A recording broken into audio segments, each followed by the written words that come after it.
Good evening, ladies and gentlemen, and welcome to Third Down Thursdays.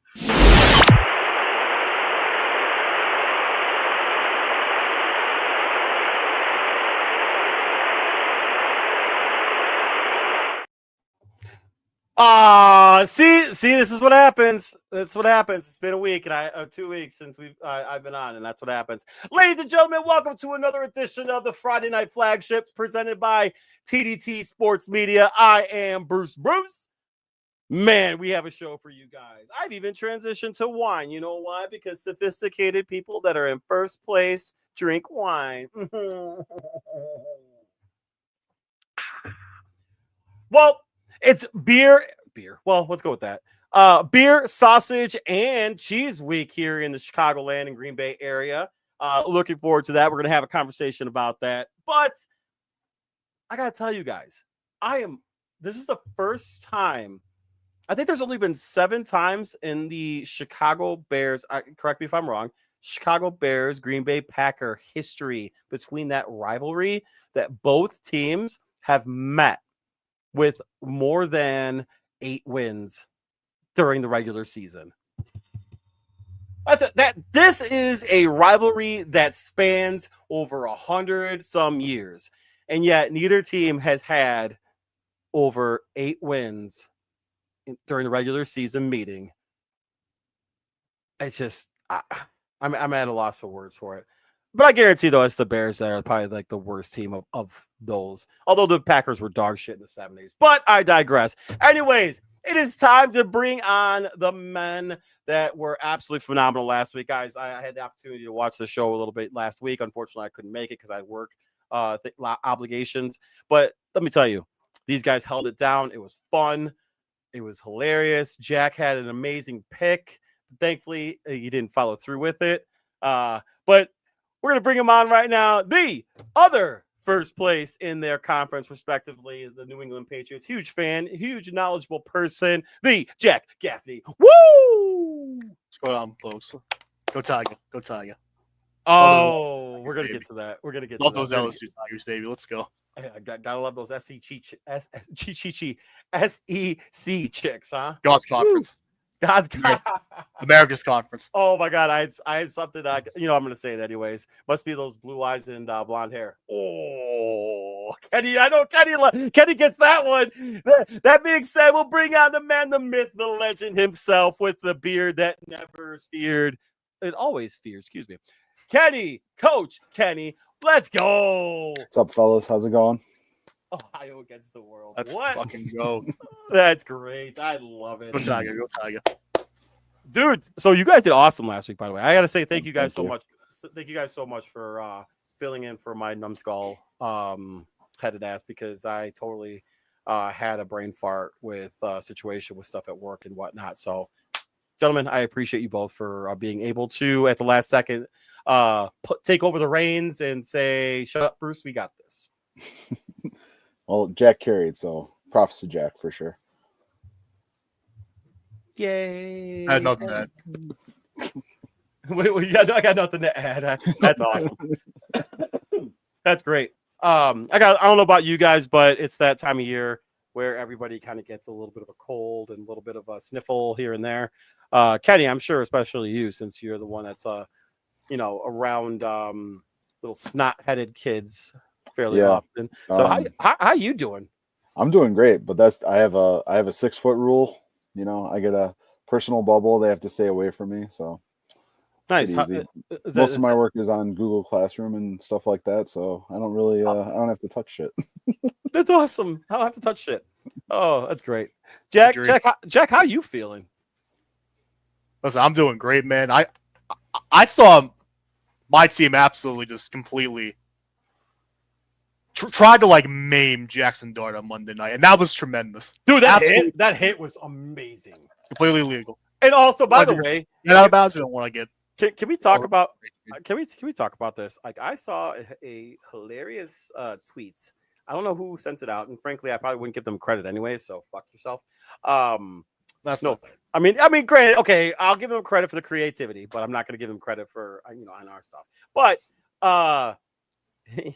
saying that Jackson Dart after the Giants Patriots game looked like he was trying to take over. Oh my God, why am I playing Lethal Weapon building Nakatomi Plaza with his like the collared like shirt, sweater, and everything like that. I thought it was hilarious. See, Kenny got it. Kenny understands that because we're old. Die Hard, but yeah, I get it. There you go. Did I say Weapon? You said Just Lethal Weapon. Yeah. Like, it's not You're even. getting I too old wasn't for gonna this say shit, anything. Bruce. I wasn't gonna say. Oh, you got to call him out. I was gonna let him kind of live with that. That would be really funny. Yeah, no, that was bad. That that's my bad. But you got what I was saying. Also, real quick, is Die Hard a Christmas movie? 100%. No, Oh, two against it one. takes place on Christmas. It's not a Christmas movie. Two against one. All right, gentlemen, let's get it started. Let's have some fun tonight. Let's start off with the 10-piece. What do you got for us, Jack?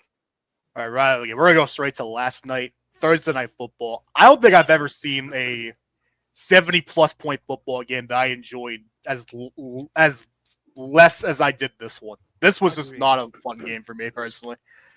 But a big story coming out of this one, directly out of this one, was George Pickens, because CeeDee Lamb ended up getting hurt on a diving catch in the end zone that he, I believe, dropped. But nevertheless, Richard Sherman went pretty hard on George Pickens post game. Loved it. For taking some plays off. Loved it. There was one play that I went back and watched this morning on the All 22 of a. You guys see like the goal ball? No, like a goal ball. Oh, the goal ball? Yeah. Oh, yeah. Yeah. Yeah, and he just completely called him out. He was talking about how, like, will the Cowboys want to pay him, top of the line money this offseason? How bad was it on All 22, by the way? Sorry. It was not good. Yeah, okay. So I was watching on the Prime Vision, but it wasn't good on. So I kind of knew what to expect, but it wasn't. I love, dude. By the way, like a side note, Prime Vision's amazing. I watch games on that too, so that's kind of funny. Like, anyway, continue, please. But main point here was Richard Sherman correct in his assessment of George Pickens? Kenny, do you mind if I go first on it? Absolutely, go for it. Oh, you do mind or you don't mind? I don't mind. Sorry. I'm just fucking with you. Not really funny that he did mind. He's like, yes, no, I mind. No.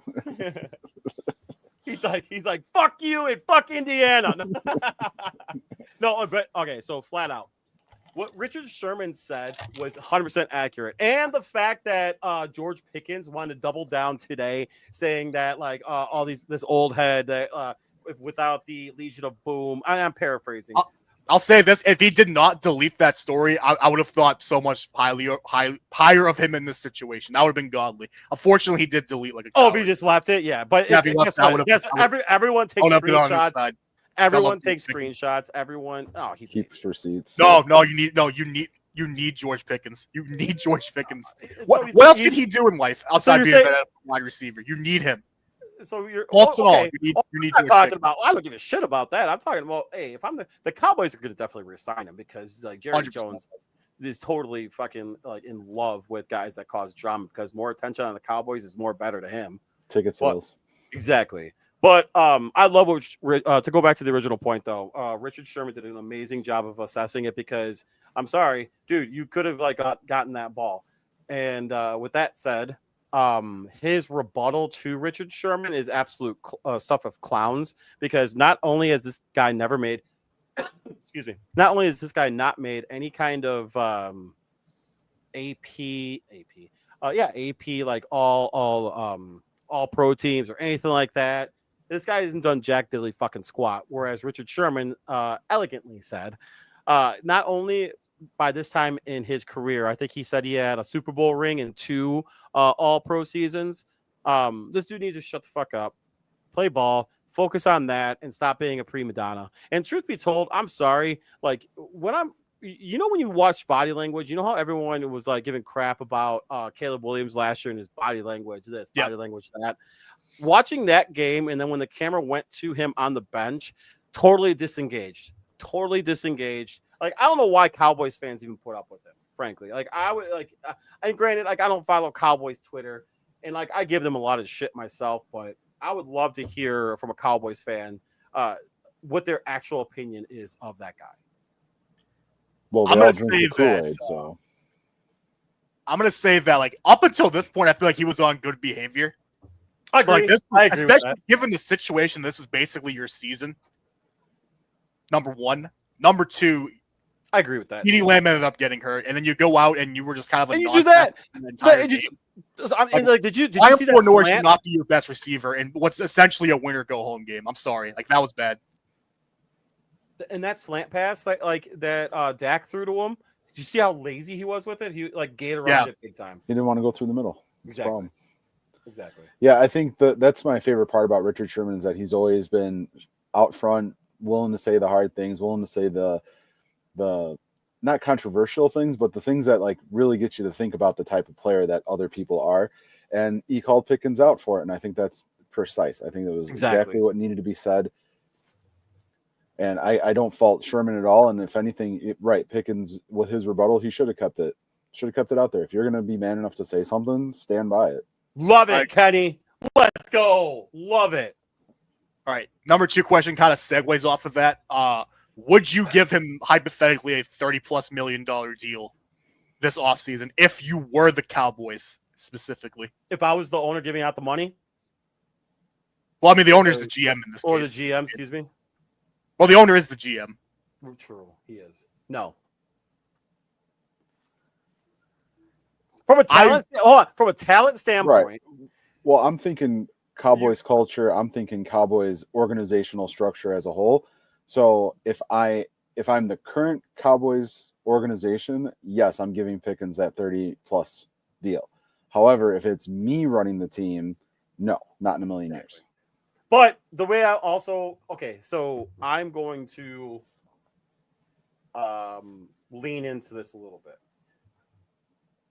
In order for you to say no, you have to find somebody of potential and equal value that Pickens has.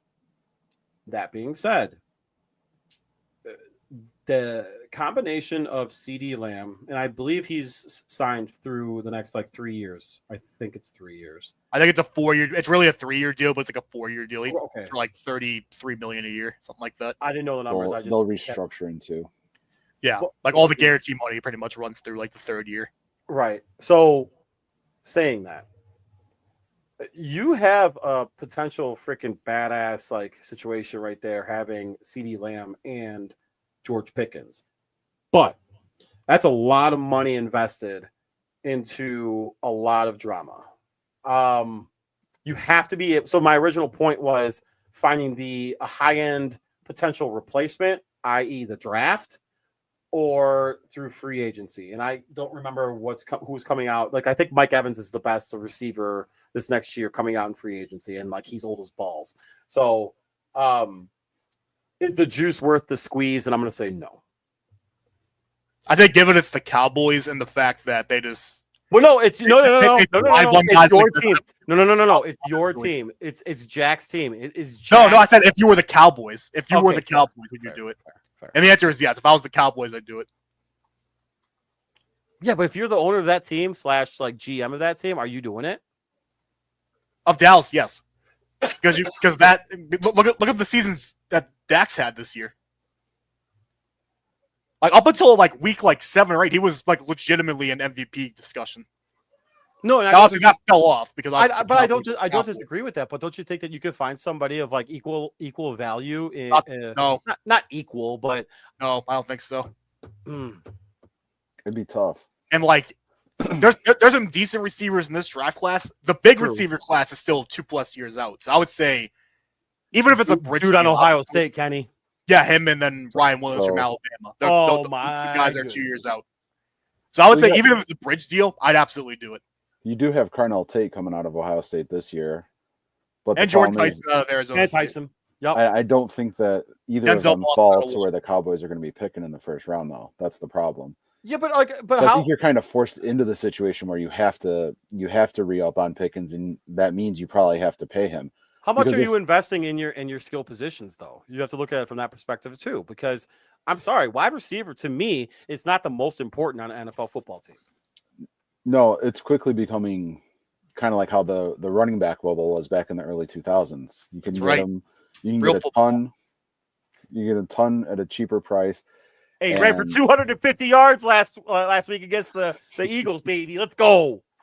Yeah, I mean, I'm just saying. I think there's Random going to be a weight. wide receiver This is the bubble, but game that I love. you still need a couple of them. But yeah, I don't know. I don't know. Like it's an interesting paradox you got there. I'm glad I don't have to make that decision though. And the I Cowboys agree. created themselves. That's just what they do. It's true. All right, question number 3. This is a basketball question for the first time in a while. Love it. And I saw Bruce get fired up about this yesterday, so I figured this would be perfect. So Love it. I think so. Is it the Giannis doesn't? It's either the Bulls don't want Giannis or Giannis would not want to go to the Bulls that I saw yesterday. Okay. Well, ask the question. Excuse me. Ask the question. Realistically, where would you like to see him end up if the Bucks decide to trade him? Truth be told, I would love to see him on the Bulls. However, we have absolute trash management and trash ownership in this city for both the Chicago White Sox and the Chicago Bulls. Sorry, Kenny. It's true. That being said, to answer your first question before the actual 10-piece question, it was the Chicago Bulls told Giannis's team that the Bulls have no interest in trading. That's fucking insanity. Yeah. It's That's fucking insanity. dumb as shit. It's a top 5 player in the NBA right now, and like just I don't know about top 5, but he's definitely top 10 still. He's a top 5 player in the NBA right now. Who the hell? Who's better than him? I'd say Wemby might be better than him right now, potential and everything like that. Jokic's for sure better than him. I say that. Jokic, I agree with that. SGA is better than him for sure. SGA is such a bitch. He's good though. Whatever. I don't disagree. Continue. Who else? If he was healthy, Tatum, but obviously he's not. No, you can't say that though. But then you can't say that. Yeah, exactly. Yeah, that's what I'm saying. So I think genuinely, I think he's a top 5 still NBA player right now, and I think his injury is absolute bullshit. I'm going to put that out there right now too. You mean the injury that came out like the day of? The day of, like his team. Yeah, his all right. team met with the Bucks team, so I was like, oh, that hurt. Yeah, you know what I mean. So Micah Parsons situation. Yeah, exactly. Yeah, well said. Yeah, then he gets to Green Bay and he's all good. Yeah, I might need Everything's fine. Yeah, he got a shot in his back, and I feel amazing. He gets no respect. Healthiest man alive, Bears, though. But so all right. That being said, I would love to see him on the Bulls because I think in a larger market would be great for him. But overall, I think that like gives me that bridge to use that term that you used previously. He needs to go to a larger market. OKC is a small market, but however, they have a ton of picks. Dude, I can totally see them doing it. That team scares me because would you give up Chet with picks to get him hypothetically? I don't know what. 100%. I think the answer is yes, but like 100%. But I can think because like you could get a 2-year run right now as like 2 to 4 year run with them as championship contenders right away. And like right now, they only have 2 losses, 1 loss, 1 or 2. It's something crazy like that. They're probably going to win like 65 games. It's unreal. Shit. Dude, the West isn't. Yeah, dude, I don't know, man. If the NBA in general isn't really all that good this year. It's not at all. I agree. It's watered down big time. It's the reason why they brought Jordan back for his like halftime. Fuck NASCAR, by the way. Fuck NASCAR. Let's go, Jordan. Agree. Yes.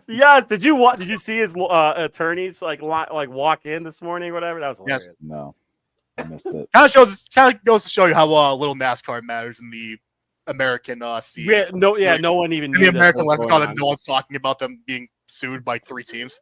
Jordan's so for those of you that are watching or listening, Jordan's suing NASCAR as being a monopoly. They are. And he's not wrong. 100%. He's the man. I love Jordan. Like, don't fuck with Jordan. He's gonna win. Anyway, I don't know. OKC. Who's another team that I could totally see just like throwing something out there and grabbing them up? Dude, like, there's like a part of me that kind of wants to say New York. So that's what I was. If you're in the league, you want him there. I feel like. I think the answer is probably New York. Right. That's what I'm saying. I wouldn't want that personally, but admittedly, right. I don't know a ton about basketball, but if we're talking big market, big name player, Giannis to the Knicks sounds like a perfect deal. But I don't know what New York has to offer. I don't know anything. I don't know if they would want to make that trade. I would if I were them. I would, but I don't know if If we're they would. talking- That's the thing. If we're talking like Bruce says, a top 5 player, then I think everybody should be exploring what kind of deal you need to make to get a top 5 player on your team. Like, I don't think that there's room. They've also not like consider last that. year, they made a ton of trades last year. Right, and that's what I had heard or seen. Like and I'm Randall, not sure. like who else did they end up getting? Like, dude, if you They spent 4 picks on Mikal Bridges. if you can keep Brunson and have Brunson. Oh yeah, they're not trading Brunson. Yeah. If you can have Brunson and Giannis on the court together, that's a pretty filthy pick and roll, like just or 5 out. Oh, dude, that's drive kick combination. Oh my god, that there are so many different things that you could do with that duo. That'd be pretty filthy, honestly. This is more so of like a realistic place. I think it's gonna end up being Miami, but I was just thinking it. Damn it, I should have said it. because they're gonna get one of these big fish eventually. But like, I mean, yeah, I think if you're the league, you definitely That's want kind of what the Heat do, though, right? Like every 10 to 15 years, they end up getting a huge deal done and make a short run in the playoffs for a couple of championships, and then lay low for a while. That's what they've been doing for the past 10 years now. Regrettably, fuck right, Pat we'll Riley. go By back. the way, question number 4, dude. All he does is win, dude. Can't hate on him. It hasn't won in Kind of like 15 years now. That's neither here nor there. I mean, true. No. Well, wait. When did they last win? 2009. 2012. 12. Fuck, Yeah, 12. Dude, I'm old. All right, go ahead. Sorry. So right now, I actually went earlier today and checked the Super Bowl odds. Of the top 5, 3 are NFC, 2 are AFC. The 2 AFC are Patriots, Bills. The top 3 in the NFC in terms of odds, Rams, Seahawks, Packers. So with that in mind, if you had to bet the field for the AFC or the NFC to win the Super Bowl, who'd you pick? Ooh, I love this. The field. So it could be anybody, hypothetically. I'm betting the NFC. I agree. Because I think that the AFC is very, very top heavy. However, I think the best team currently resides in the NFC. That, and I think there are more teams in the NFC that I think are more built for the playoffs. Agreed. Like if the 49ers somehow make it in, which I think is possible at this point. They will. That's a team that has enough guys on it that have like been in these big games. And if they maybe make a run or just get hot at the right time, I probably feel good about them in a Super Bowl, even with all the injuries. Over one of like these AFC teams. Like if they play the Broncos, I feel a little better about like the 49ers. Maybe a little bit.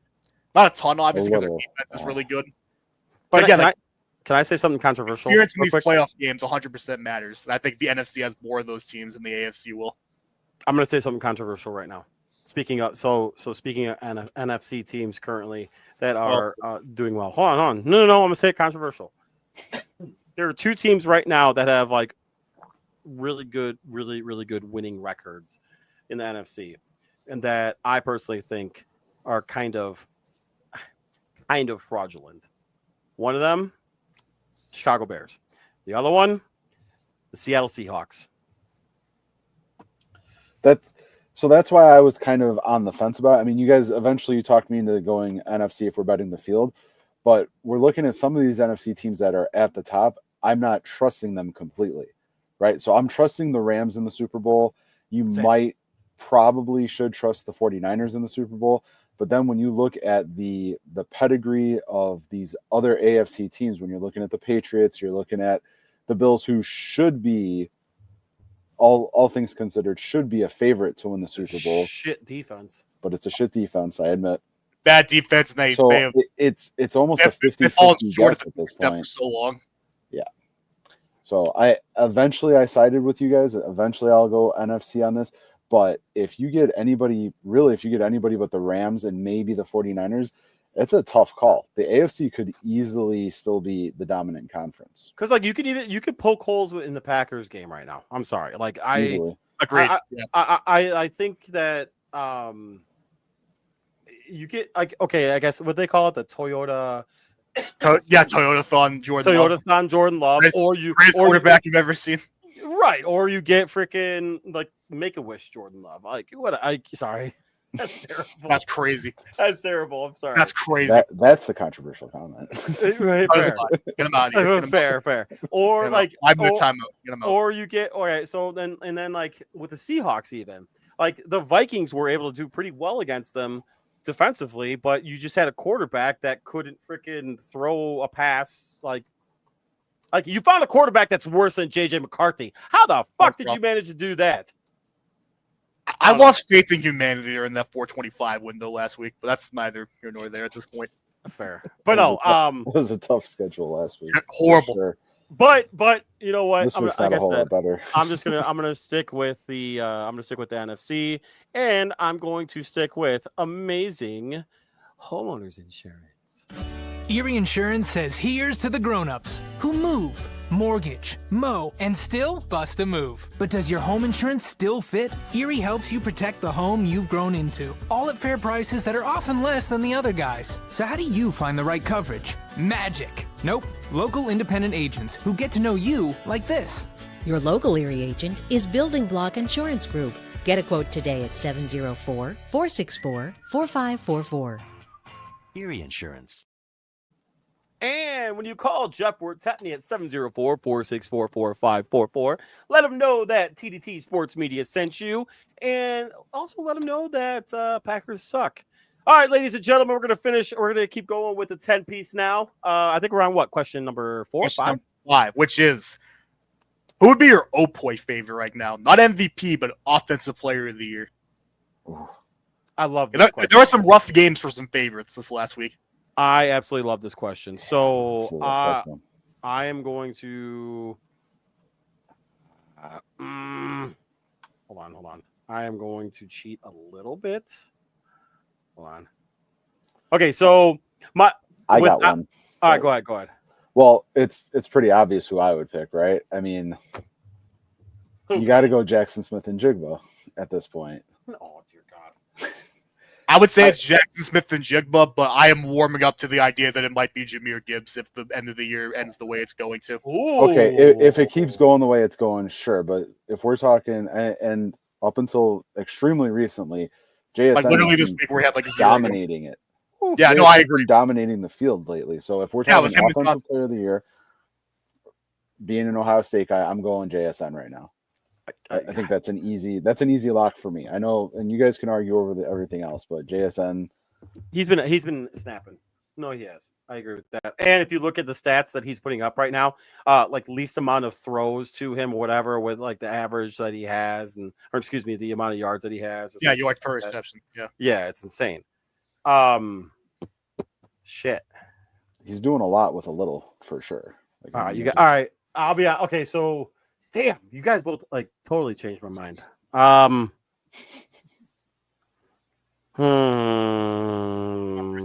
gonna say Njigma too. Only because no, I'm not. Fuck. I like Gibbs too a lot. Fuck, you guys suck. 5. I think it aligns more along with the lines of like who finishes with a better record. I'm gonna say Gibbs because I just don't think Kenny. I totally agree with you with everything that you said because he's having a freaking insane year. But man, dude, but that record that he's about to break. All right, I'm sticking with Gibbs. I'm just saying, I think JSN, he's had the better year to this point, especially doing so much with, I don't want to say with nothing, but with less than other receivers have been provided with this year. I think he's doing a phenomenal. No, you're fine. Sam Darnold is a backup quarterback. It's fine. And when he is in, he's a game manager. So it's hard to expect him to. It's hard to expect JSN to put up the numbers that I've seen. I think Sam Darnold should have stayed on the Vikings, but I digress. They didn't want him though, did they? I thought they got rid of him, or didn't want to resign him. They let him walk. They let him walk. Number 6, fill in the blank. This Sunday is the biggest Bears-Packers game since 2010. All right, perfect. I was going to let you guys run point on this, but I agree with that. That's easy. There's the NFC Championship. That's a good old Jay Cutler with the sprained MCL on the side, like on a bicycle. I really wish I had a soundboard. I totally play the BJ Raji pick audio right now. No. Oh God, let's not do that. I've already seen it like multiple times. I've already heard it. Like I've actually listened. Stuff of So nightmares. this is how maniacal I am. I was listening to ESPN Milwaukee today, Ooh. and That's- yeah, You should be institutionalized for admitting that. whatever. But I just got sometimes I get curious, whatever. And hearing some of the things that they were saying, like I'm not even kidding when I tell you this, really did actually get me like that fan like pissed off feeling. Like I Kenny, like, okay, so you know what? Like I can kind of empathize with Kenny a little bit with the Michigan thought process, because like I'm feeling good about the Chicago Bears. Like, granted, I don't think they're gonna win a Super Bowl this year. I don't think they're gonna be like anything like whatever. I do like to go to the college thought process. I like the program that they're building. The They're doing culture. exactly. They're doing it the right way for once. But hearing like the ego and like hearing the amount of like just bullshit that I heard, and like I was so close to calling in, but I didn't. If I did, I would have clipped it and I would have put it on our show. But anyway, God, I don't even know where I was going. All right, 2010. Oh yeah, BJ Rod. Yeah, whatever. And who is it? If Caleb Haney would have actually seen Devin Hester would have ran for a touchdown on that play. If you rewatch that play again, He was minimum. The worst case scenario, he was getting a game for 20. Minimum worst case scenario. Worst case scenario. Yep. Touchdown. It was a touchdown. But yeah, you're right. Minimum 20 yards. But anyway, 2010. Fucking Packers. Easily. Fuck you. Perfect. Easily. Number 7. Again, really hate to see what happens to this team on Sunday, but at this point in the year, what do the Steelers regret more? Reshuffling their receiver room or giving TJ Watt a 3-year deal worth $120 million? Go ahead, Kenny. I'll let you answer this first. So, right off the bat, it's a tough situation in Pittsburgh, because I honestly think out of everything that they did, I think the worst thing was getting Aaron Rodgers. And so it doesn't really matter what everything else was, right? So you had Ryan Tannehill just chilling at home. You could have gotten him. No, he's done. I know. I'm just anyway. Sorry. So looking at that, right, from that perspective of Aaron Rodgers was the wrong move, then I will default to the wide receiver room being reshuffled is the wrong move. I still have faith in TJ Watt. Maybe it's the last name, maybe it's that kind of recognition or whatever, but everything that Pittsburgh has done to their offense over the past 5 seasons, maybe even 8 seasons, is just atrocious. And I think it's a case study on what not to do for your offense. They handcuffed the offense when they went after, and they got some of the worst offensive coordinators I've ever seen calling terrible plays. Russell Wilson last year, not the guy. Aaron Rodgers this year, not the guy. We're all trying to find the guy who did this. Said Mike Tomlin. No, I blame the GM. But yeah, I think at the end of the day, it's the wide receiver room. I still have faith in TJ Watt, and at the end of the day, the Steelers are predicated on their defense. So I would still default to TJ Watt's the guy. Continue to build up that defense and hope the offense comes back around on it. So go ahead. Sorry, Jack. Go ahead. So here, the thing is, I can at least see the logic in kind of reshuffling the receiver room. Like there was logic in saying, for sure, we don't feel comfortable paying George Pickens X amount of money. Let's trade him. I like the DK Metcalf get. Yes. I actually thought that it hasn't really worked out, but again, I like the thought process. On paper, it's a great move. The thought process was sound. And while it hasn't worked out, there's been like 3 games this year where TJ Watt has looked like pedestrian, like a lost puppy in the woods. He was playing against 2 fucking backup tackles this week. One of which, the guy who was primarily on, is an interior offensive lineman. So the question is he hurt? No. No, but like, he faked the fucking injury to get out of that game. At the end of that game, he accidentally got stepped on, and they did the exact same thing. And again, I love JJ Watt, but he did this too. Hogged the fucking camera, walking off of the fucking field, trying to fake a fucking foot injury. Oh, I fucking hate TJ Watt, bro. I hate this dude so much. Okay. Most overrated defensive player of my lifetime. But the bottom line is, you paid him $40 million per Wow. year. Overrated, but yet he had, so JJ You paid him Watt. $40 million Hold a on. year. We got to One come back. pressure on 40 pass rush snaps We're against coming two back to backup this. tackles. We're going to come back to that. He is. He's the most overrated pass rusher I have ever fucking seen in my entire life. So his brother, JJ, Why 9 merchant? Get him out of here. hold on, hear me out. He has more sacks now than his brother had. In less years, am I correct on that? Yeah, I'm correct on that. Should have. Yep. So is TJ Watt better than JJ Watt? No. So the If you can tell me right now, I can add either peak TJ Watt or peak JJ Watt to my team. JJ Watt got injured. JJ Watt. I agree with that comment, though. By the way, that is JJ Watt in correct. 2014 is one of the best pass rushers I've ever seen. Hold on. Look at this comment. I want to hear that. That's Cope. That's Steeler fan Cope right there. But I can say that. Wow. If JJ Watt stays healthy through all those seasons, his sack record is still standing. Yeah. TJ's not even You close. should have won to MVP that. in 2014. 100% he should have. I agree. JJ Watt with that messed up shoulder or messed up arm or whatever it was, that really derailed a lot of what he was able to do. Okay, so I'm going to answer this question real quick. I think that defensive end is one of the most important, or pass rushers are Edge, whatever. Fuck off.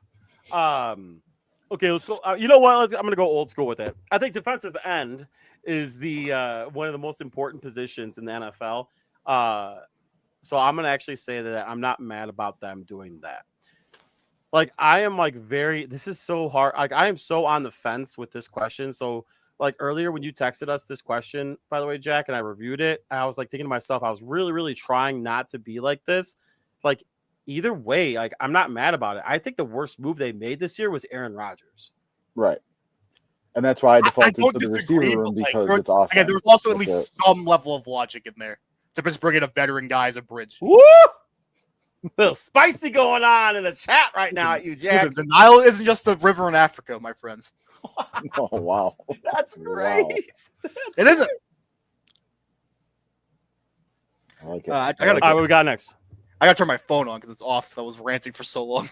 Oh no, you gotta look at the text I sent you guys. Number 8. So these last 3 are all college football related.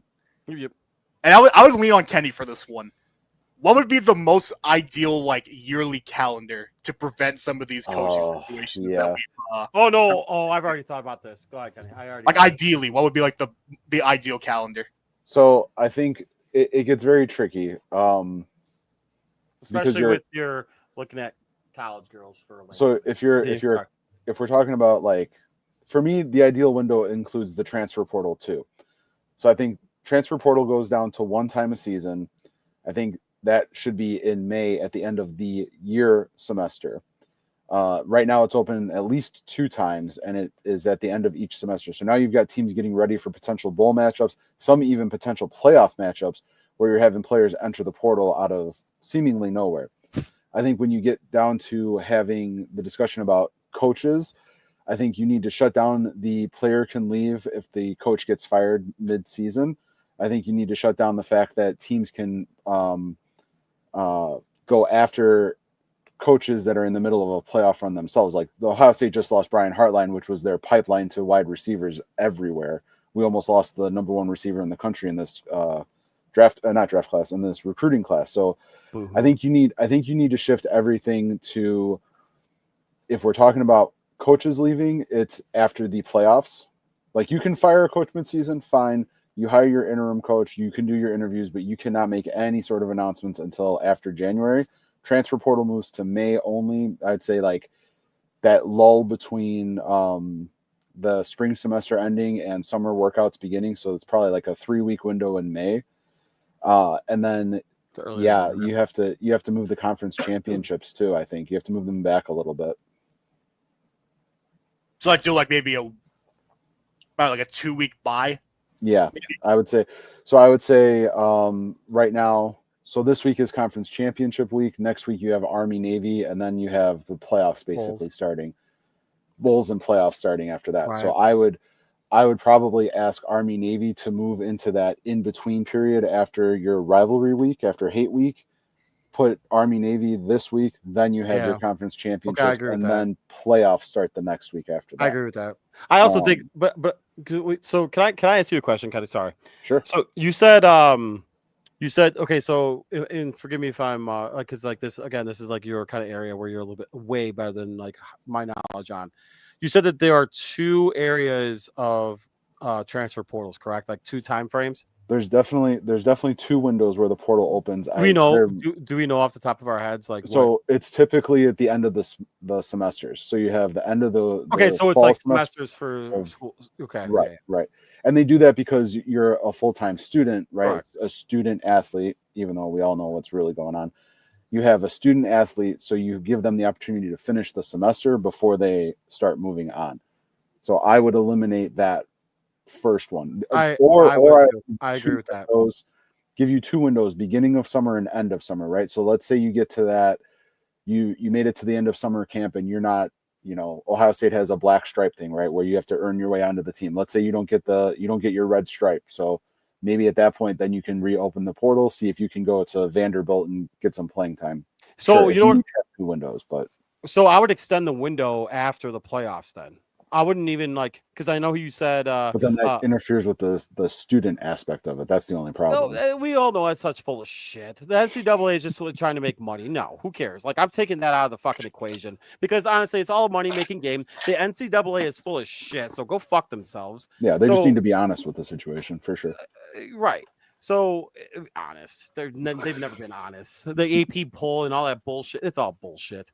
So what I'm going to say, what I would totally like to have is after the playoffs, it's I like this comment. Immediately highlight this comment. It's a set. Wait, what? Yep. Listen, we had about expanding it again. No, we had the perfect system. Hold on. We had the perfect system. No, but it wasn't perfect. It wasn't perfect. No, we got rid of all the stuff. No, because I've had to hear from people for the last fucking 2 weeks. 12. This is what we need to do. We need to actually. I'm sorry, and I've said this to my buddies, my other fucking group chat and stuff. Like, what we got to do is have a competitor for the NCAA, and that's really fucked up to say because like college football doesn't actually colleges do not have to participate in the NCAA. They don't. It's a total optional fucking process. It's a fucking it's a myth. It's a yes, exactly. It's a fucking bullshit little money making scheme. That's a tradition. It's literally NASCAR. It's a traditionalist fucking thought process that we're in right now. That's been making money off of boosters, for boosters, and free labor. Exactly, it really is. I'm sorry. Yeah, so, and first time in a long time where once the playoffs started, you started hearing rumblings of the SEC and Big Ten basically just merging at one point. Last year with this 12-team, first year of the 12-team stuff, that was the first time I was like, it almost makes sense to kind of do 2 mega conferences and eliminate the NCAA altogether. Gentlemen, when everything came down with NIL, I said it originally on Third Down Thursdays with MJ that this is going to open up a fucking huge gaping fucking chasm. That rightfully so, though. It's not. You're right. Yeah, no, I'm not disagreeing with that because I was an advocate of players being paid because the schools are making fucking buku dollars off of everything that they do and their likeness. Anyway, continuing. We knew that this was going to happen. We knew as soon as these men and women were turned 18 years old and started getting paid from Jim Bob's car dealership down here on Westmont Avenue. Come on down. And then everything else, we knew that this was going to be a snowball. And right now, this snowball is a fucking boulder and it is not stopping. It is not stopping. You're seeing it now with coaches. It's gotten into the coaching aspect with what Lane Kiffin's dumbass has done. And easy. Go Tiger. So to go back to the original question though, would my time frame would be as soon as that the 000s hit on that clock from the national championship game up until spring practices. Well, it's March. Okay, so we'll push that even further. I would say up until we'll say even first practice. First practices are usually in June. I would say June 1st. I would say June 1st, dude. I would say June 1st. I would say 00 or 000s on the clock, June 1st. I would mark it right there. Bare minimum, I'm never allowing like the situation we have like this year, like Kiffin switching teams in the middle of the season. Correct me if I'm wrong, both the North Texas and the Tulane coaches are both either on the way out or already gone, right? Yep. Yeah, I don't know who this is, but this is one of the smartest fucking things that I've ever fucking read. I agree, Scott. That was a great point. Right. The way they did it was crappy. However, it was two things that needed to be done.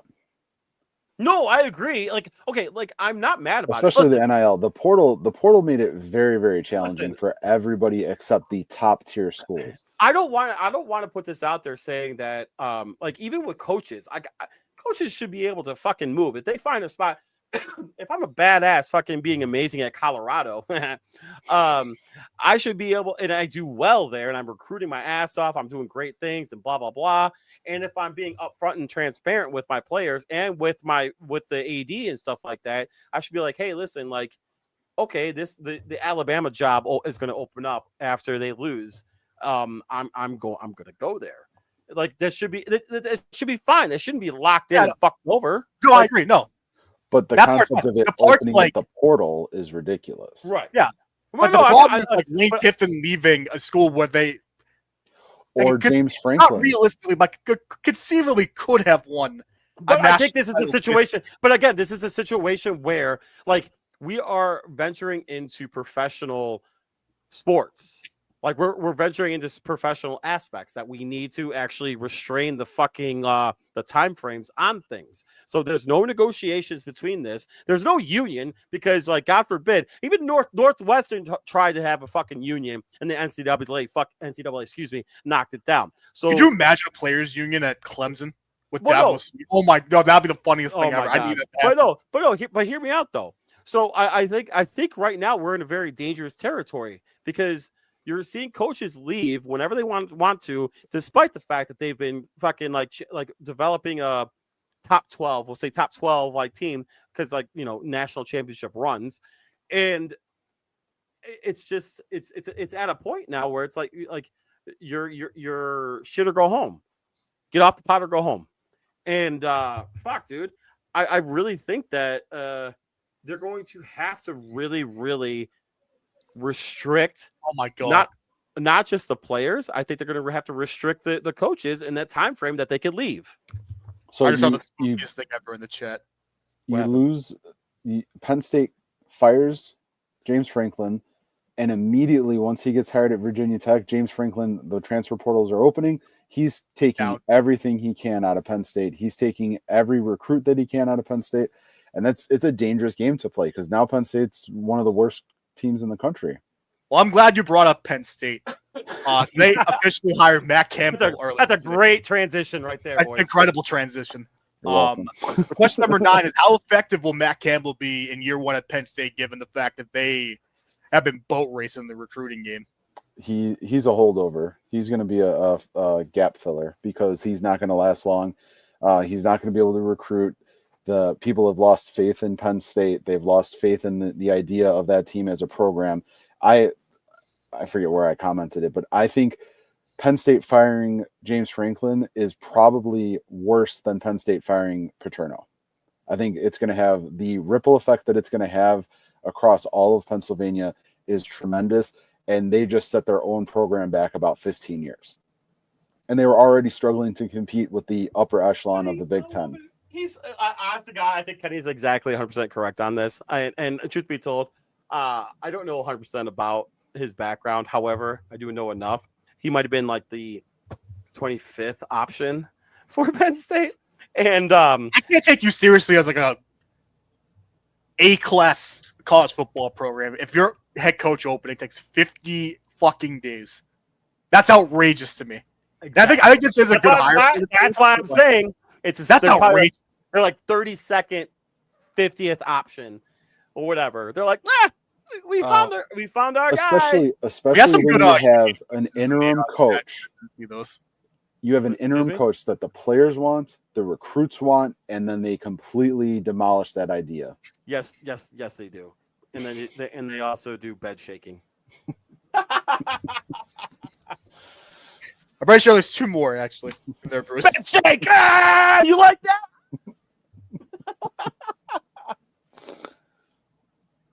Go ahead. Unbelievable. No, there's 2 more that you miss. You talking about soaking? What? No, I mean comments. Oh, my bad. Oh, we went. All right, there you go. Horrifying. The answer to this is yes. That's awesome. You think Yeah, the water. are you talking about the wannabe ACC team? They're ACC in some sports. They're Big 12 or Big 10 in hockey. Like I pick said, a lame, they're a wannabe ACC team. Anyway, pick a lame, bro. We'll never let them in the hockey East. the reason why the reason why they do that shit because they collect all that money. The cowards. That's No, why they collect all that money. So if they go to a bowl game, they get all the money. Right, which is why the team up north is now considering going independent. It's not. It's. I'm sorry, respectfully. I think it's kind of smart. A little bit. From a business perspective, it's smart. Anyway, running from the grind. Question number 10: who has the most to gain this week in college football? Who has the most to lose this week in college football? Most of the game, I think, is Indiana right away. Kenny, I'm sorry, dude. Like, I think they have the most to gain. I mean, they can really only gain one spot in the rankings, though. Right, you get but one I think, spot. but I also think that there's a higher, like that respect factor, and I think, and you avoid, I think you avoid Ohio State like a little bit longer, and I can't remember the playoff brackets, but I think you can avoid them a little bit longer. Most to lose, give me Alabama. Most to gain. Alabama. Alabama was. Give me I'm gonna go Texas Tech. Most the game, baby. Most the game is North Texas. Let's go. I think they're going to win, but like getting a first round bye, it's a pretty good situation to be in if you're a Big 12 school. So I think most to gain. I'm sorry, most to lose would be Alabama. 100%. Yeah, if they lose, they're out. Because if they lose, they're out. Right, you're done. Right. Seasons. Well, not season, but your Alabama. playoff run is over. If you have 3 losses, you should not be a playoff team. Right. I think they're better than find Texas. a way. I They'll definitely find a don't way. think Texas should be in. They'll find a way somehow. 100%. Man, if they lose. I think the most to gain though is a team that's not even playing this Saturday. I think if you're looking long odds, I see what you're doing there. 10 to 20% chance of maybe making the playoffs, it's got to be the U. And they're not even playing, so their destiny is completely in everybody else's hands. So why not? They have the most to gain out of this situation because they actually have a shot by not playing. They have a shot of making the playoffs. And it's a slim shot, don't get me wrong. And they had every right and every possibility to make the playoffs on their own accord, and they've gone this route. But to see it still kind of befuddles me to see Notre Dame ahead of them in the rankings. I don't know. Same. Oh, that was a good shot, Bruce. They just went in. Holy shit! What happened? But I'll take Miami with most to gain. Alabama has to be most to lose. Yeah, Alabama is clearly the most to lose. Yeah. I can't believe Kenny, you saw that shit. That's 100%. That was crazy. Mid-statement too. That was awesome. That's it. That's all I got. Awesome. All right, boys. Well, real quick. We got to go through picks real quick this week. Ooh. Kenny, you got a couple games? Yeah. I mean, well, it's conference championship, so we'll start with if we got time. Hold on before you. I mean, we got time. We run this shit. So, but you know what you got to have when you go to these conference championship games? You got to drive there. Great car insurance. Here's to the grown-ups. Your car is now your office, stage, nursery. Sorry, Erie Insurance offers products that lots of other companies don't. That's a big deal, and it's a good deal too. And with Erie, you get your own independent agent, not a giant corporate call center or some online robot. You meet with a real person, like this. Your local Erie agent is Building Block Insurance Group. Get a quote today at 704-464-4544. Erie Insurance. And when you call Jeff WhatsApp at 704-464-4544, let him know that TDT Sports Media, the Friday Night Flagship, sent you, and he'll hook you up with some great insurance. But just make sure you let. You know what? I'll give him a little bit of credit here. If you tell him go pack go, he might give you a little bit better rate. Anyway, all right, Kenny, what you got for us? All right, we'll start with the game that we were just talking about. Most to lose is Alabama. They're ranked 9th. They're playing against Georgia this week. Georgia's 11-1. Georgia right now, last I saw, was only favored by 1.5, with the over/under being at 48.5. It's just Alabama, for whatever reason, seems to have Georgia's number, even without Saban. So I'm going to say, since they control their destiny, if they win, they're in. And if they lose, they're most definitely out. I think Bama wins in a very, very close game. Maybe like a field goal separates them. I just feel the exact same way as the game earlier this year. They give me Bama. Yeah, no, I think we're all in the same spot. Give me Bama. All right, next one I got is the Big 12 championship between BYU and Texas Tech. BYU 11-1, Texas Tech 11-1. Texas Tech, another team fighting for their lives. They're favored by, BYU fighting for their lives. Texas Tech favored by 12.5, over under at 49.5. Yeah, I see Texas Tech winning this one. For some reason, they don't impress me when we start talking like actual playoff bracket, but right now, BYU, I'm sorry, I don't think you stand a chance. I think the score or the over under is pretty good in this one. I think Texas Tech takes it by at least 10 points. Back to a home game too. So yeah. Give me Texas Tech. Give me Texas Tech. I think BYU covers. And then you talk about de facto home games, which is interesting. You have number 2 Indiana going up against number 1 Ohio State. Ohio State made Indianapolis their second home for several years, 7, I believe. Indiana, though. Damn, Kenny, we should go on to this game, bro. Sorry. Yeah, I know. Well, ticket prices are over $580 right now for the nosebleeds. It is ridiculous. WWE ticket prices these days. Jesus Christ. Shit, WWE's higher than that. Fuck. Ohio State, first time back in a few years. Indiana, first time ever. It's their backyard, essentially. So I see why the ticket prices are high. Lucas Oil Stadium, one of my favorite stadiums. We can go to St. Elmo's, dog. Yeah. Or Harry and Izzy's, another great place. Or shout out Slippery Noodle. There you go. Noodle, boys. Noodle. Shout out Bar Sections. Ohio State is favored by 4 points, over under at 47.5. While I like Cignetti, I like the style that he brings to Indiana, that toughness that he brings to them. I'm never going against Ohio State. Give me Ohio State. They win by 10 points on tomorrow night. Okay, so and this is a win-win game for everything, right? Agree. Still number 1, number 2. You have both teams clearly making the playoff regardless. Yep. It's just Indiana fighting. It's pride. Right. Indiana fighting for that bye week. Ohio State's proven that you don't need the bye week to win the championship, though. So pluses and minuses of this one.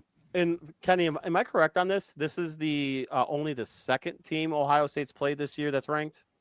Was Michigan ranked? 3rd. Yeah, Michigan was ranked. That's why. Yeah, then they played Texas. Texas was number 1. Oh yeah, Texas. Oh yeah. Okay. So I believe I'd have to double check. There had to have been another one in there too, right? Had to. Washington was ranked. No, at the time, and I think Illinois was ranked at the time. I don't think Illinois was ranked either. I don't. There's no way. Illinois only had the one loss going into the Ohio State game, so I'm pretty sure. They were ranked. They were definitely ranked then. And I thought Washington was on the outside looking in. I don't know if they were like. So it was one of those two. 27 or like 23 was Washington's rank. So, because the only reason, because like I remember like reading something about how Ohio State's only played like 2 teams at the time that were like ranked, and I was like, really? I think it might be misconstrued. I think if you think about it now, they've played 2 teams that are currently ranked. I think if you go back, it might have been that. I don't know. I wish I could go back to the article. Anyway, man, dude, this would be a fun ass game to go to. And you're right, Lucas Oil Stadium is actually a really beautiful venue. It's underrated too. I think. Agree, and I think the area is actually like kind of. I called it for those of you that come to the Chicagoland area. Visit Rosemont. I consider Indianapolis downtown. Yeah, I consider Indianapolis a upscale Rosemont. So That sounds so terrible though, because I guarantee like somebody that lives in That Indianapolis. feels like a backhanded compliment. And, like, I'm sure. Yeah, that's what it sounds like. Yeah. The way you said that, but I don't think you meant it. It's also it's also propping up Rosemont a little too much. Just saying. Well, just in that like one particular like entertainment Right. area. Yeah. But no, it's true though, because like, dude, you walk over there and you like see Salesforce building, and it's like, cool. Anyway, I want to do it, but I'm not going to. I'm Ohio State wins, but I really did want to pick Indiana, but Indiana. But you know what's the cool thing though about Indiana is they're totally changing the landscape of Indiana culture, because it was a basketball state, basketball college, and now it's turning into a football college, and I love it, and I think it's kind of a cool thing. And the cool thing is Purdue was trying to do it 15 years ago. They didn't quite ever get there, but you could see that the foundation was built with Purdue. Now you've got Indiana stepping into that, and they're running with it. I think that's they've done a great job. They've done a great job. Unbelievable hire by them. I was surprised that they were able to pull it off. Yeah, that was a good. And he wants to stay. And he wants to stay and not go to an SEC school. Biggest game in the history of this program. I think your backyard in Indianapolis. You're going up against the best team in the country. Do it. Ohio State. I was hoping. I like it better when I don't think it's by much. Ohio State. I don't think it's gonna be by much, but I think they win. Yeah. All right. You got any more, Kenny? We could talk about the ACC championship. That's kind of lackluster. I was kind of hitting on Indiana and Ohio State. Or we could talk about the MAC championship. Oh no! Yes, let's go. Let's fucking go. The only we should. The only championship that matters. You know what? We could talk about the Army Navy game. I already got those. We're talking MAC, baby. That's next week. We got to save them for you. All right, fair. All right, so little Maction for you. Miami, Ohio, 7-5. Western Michigan, 8-4. Got it. I love MAC football. It's such a good Midwestern kind of feel to it. It's so great. Not the best quality of football, but you can just tell that they want it, right? It's like very physical football. It's like watching. It's like watching the best high schools. It's the D3 version of D1. Right. Exactly. So you've got Western Michigan's only favored by 1.5. Over-unders at 43.5. Kind of in Western Michigan's backyard. It's in Detroit at Ford Field. Man, I used to really like Western Michigan when PJ Fleck was there. Excuse me. I'm gonna take Miami, Ohio. Same. I'm going Western Michigan. I'm gonna go against the grain. Maction. Gotta love Maction though. How dare I? It's not slander at all. It's the truth. Does it get better than Tuesday night football? I don't think it's good. It is. It's Does it get fun. better than Tuesday night? I love it. All right, boys. Let's go through these. Let's go through these. You got them. You need me to get them. What would you say? You got these games. You need me to get them. No, I got you. Perfect. Nice. Who's pouring a little something? No, it's just pop. Don't worry. You got a little something going on? No, it's just pop. A little. There we go. Parks root beer. Oh, wait, is that the Red Creek? What a gents. Nice. Let's go. All right. First game on the docket, boys. We got Miami Dolphins at New York Jets. Oh my God, it's already terrible. Give me the Dolphins. I'm not even gonna give you the spread. Spreads. I mean, in these bad games, the Jets end up kind of really being competitive. True. But plus, I think Miami, they're wearing their. No, it's in New York. It's in New York because they're wearing they're wearing their Gotham jerseys. So I'll take the Jets. Oh, yeah, definitely the Dolphins. Then yeah, those jerseys are fucking horrible. No, disagree. 100% disagree, Jack. You're wrong. The Jets jersey is clean. I wish it was a little cleaner. I got it. It's not as clean as fitting. The Jets have sewer covers. All right, next game. All right, Seahawks at Falcons. Seahawks are -6.5. Over under is at 44.5. I think that's a large number. Kirk Cousins goes off. Falcons win. Oh! Normally, I go with the East Coast team in this situation against the West Coast team, 1 o'clock. But Seahawks have been really good in these kind of games. Years with me, Seahawks. Plus the fact that Kirk Cousins is not it. I'll take Seattle. I think it's fair at this point. That's not quite a, I guess not a toss up, but yeah, I don't. Yeah, it's trust not the toss. Falcons. It's not a toss. I don't trust the Falcons at all.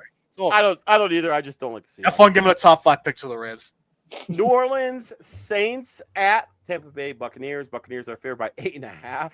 Sorry, Connor. Why? Good question actually. But That is a good question. Yeah, I really wonder why. Is it Taysom Hill still getting snaps in 2025? give me the Buccaneers to win. I'm gonna have the Saints cover. Bucks. Bucks all day. Next game, Commanders at Vikings, and your boy is back. Daniels is back. Commanders are favored by 1.5. Over under is at 43.5. Give me the Vikings.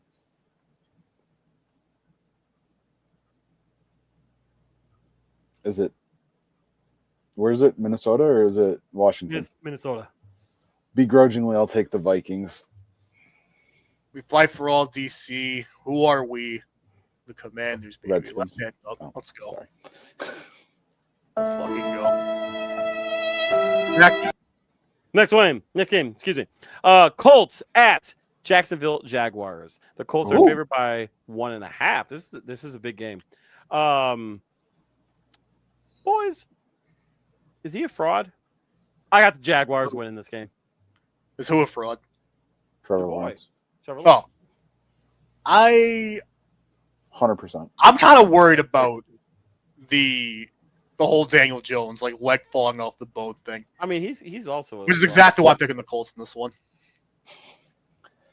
I'm going to take the Colts. I could see the Jaguars winning. Jaguars seem to defy odds this season. I'm not sure where they're coming from, but they're actually putting together a pretty decent campaign. But at the end of the day, I'm still going to go Colts on this one. Oh, here we go, boys. Pittsburgh Steelers at Baltimore Ravens. Ravens are favored by 5.5. I'm sorry, Lamar Jackson has not looked the same. Give me the Ravens. Yeah, my fantasy team's in shambles after the Lamar Jackson injury, so I'm going to take. I'll take the Steelers. Oh, let's go. I feel like no matter what, they're going to trade. They're going to trade wins in the next 5 weeks, wherever the amount of weeks separate their two games. I'm going to say that the Ravens probably take the first one. Interesting. What the? Bruce? Right in the butt. Next one. Pardon? We got the Titans at Browns. This is a hilarious matchup. Oh my god. God, if you bet on this, what are you guys doing? Browns are favored by 3.5. It's in Cleveland. I think Myles Garrett gets about 2.5, 3 sacks in this game. Browns Feel horrible for Cam Ward, man. He doesn't deserve this. It's a good kid. I mean, you gotta. The only reason why I would take the Browns is because they're at home. So that's it. That's you just the only logic. Otherwise, I have the Browns win this one. Yeah, this one doesn't really even deserve talking. It's a bad game. It's going to be a sad. bad game. It's like this game right here is a make or break for a playoff position. The Cincinnati Bengals are at the Buffalo Bills. The Bills are favored by 5.5, which I don't know why, truth be told. Did you guys see the Darius Slay thing today that he's just not going to report to Buffalo? I did. He's not. He's like, I'm not going. I got the Bengals. I think the Bengals win this game. Bengals have had their number for the last 5 years. I think the wall. Dolphins don't have. Bills don't have defense. Let's go. Let's go, Joe. Yeah, I'm going with the Bills in this one. Or not the Bills, the Bengals. I just feel like they've had their number. Chase Brown's been playing pretty good as of late. I need it for my. And I just don't really trust the Bills as a team at this point. I think Josh Allen's still obviously good enough, but I just don't trust the pieces around them. For my fantasy team. Let's go. All right, next game. Oh, Kenny, did you say something? Sorry.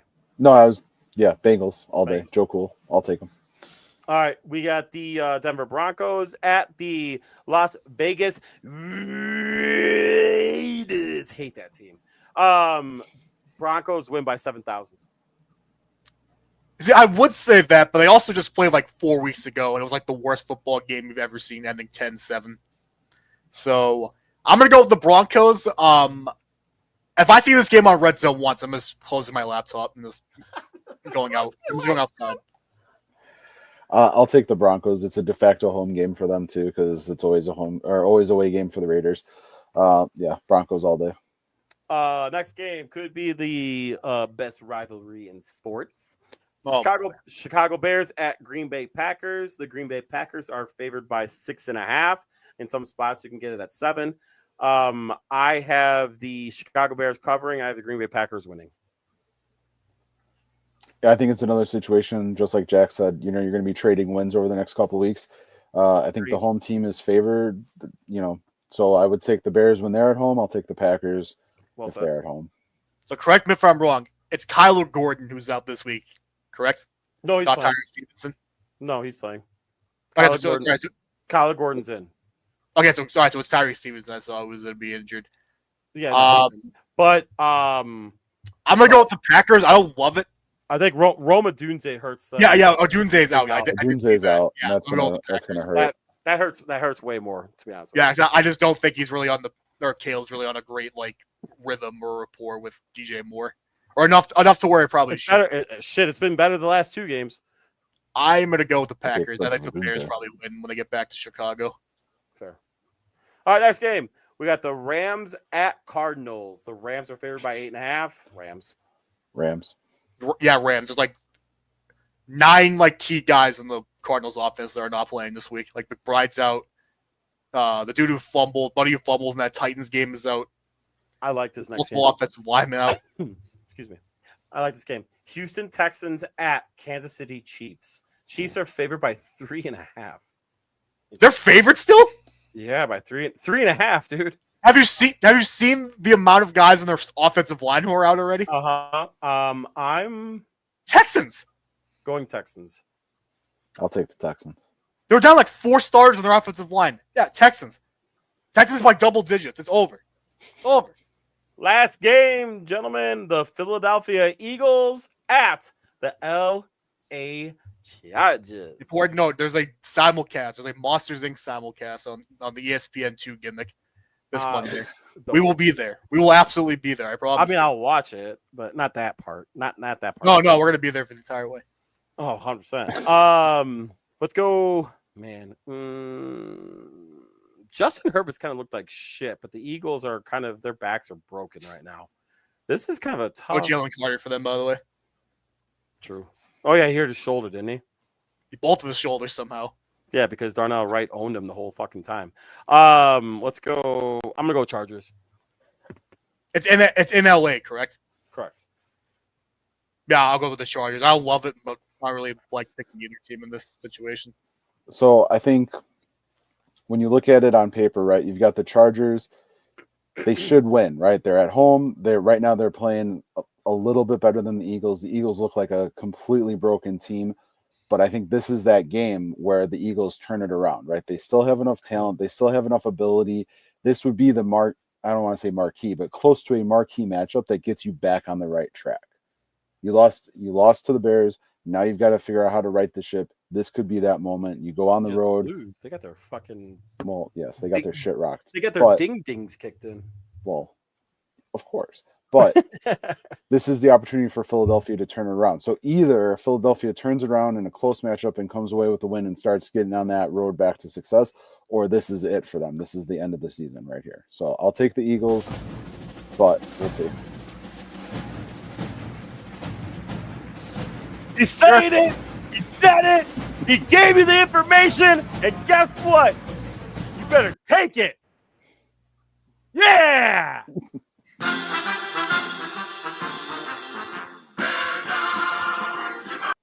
Hold on, time out. Jack, is there a song for the Patriots? Is it just when the Saints are marching in? No. What is the Patriots? They play what? When games are not over but over, they play "You're Loved by the Outfield." But they don't have a fight song? They don't have a fight song? Their intro song has been Crazy Train since 2003. Before that was Machine Head, which is so much better, so much cooler. And then their touchdown song is some awful stuff by Bon Jovi. He's friends with Rats. Yeah, there we go. Thank you. I'm sure they had Shipping Up to Boston for a while. Oh, I'm sure. Every Boston team. All right, ladies and gentlemen. Since 1963. With that man over there is Jack. That other gentleman over there is Kenny.